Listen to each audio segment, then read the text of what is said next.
আমরা আগে 17 বছর যা হয়েছে বাংলাদেশের মাটিতে সেটার রিপিটেশন বাংলাদেশে আমরা দেখতে চাই না।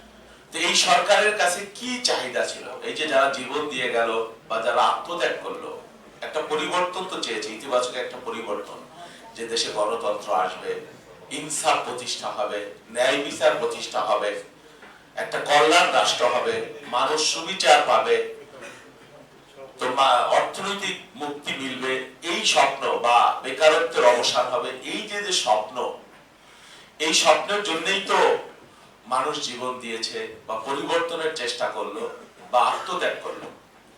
তো এই স্বপ্ন কারা পূরণ করবে? ফার্স্ট অফ অল, যে হ্যাঁ ঠিক আছে, রাজনৈতিক দল, সরকার, নেতৃত্ব, প্রধানমন্ত্রী, মন্ত্রী, এমপি। অপটিক্যাল ব্রাইটেনার, কালার গার্ড এবং ডার্ট লক সমৃদ্ধ অ্যাডভান্স ফর্মুলায় এলো নতুন রে ডিটারজেন্ট পাউডার।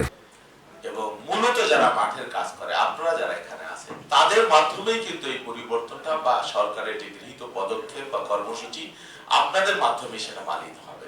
এই যে গণতান্ত্রিক সরকারটি এখন আমাদের এসেছে মাননীয় প্রধানমন্ত্রী জনাব তারেক রহমানের নেতৃত্বে, আমরা অত্যন্ত গুরুত্বের সহকারে আমাদের ইশতেহার বাস্তবায়ন করতে চাই।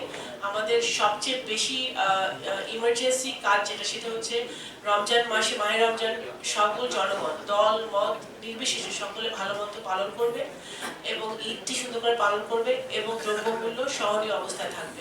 আমরা আগে 17 বছর যা হয়েছে বাংলাদেশের মাটিতে সেটার রিপিটেশন বাংলাদেশে আমরা দেখতে চাই না, ফরিদপুরে তো চাই না।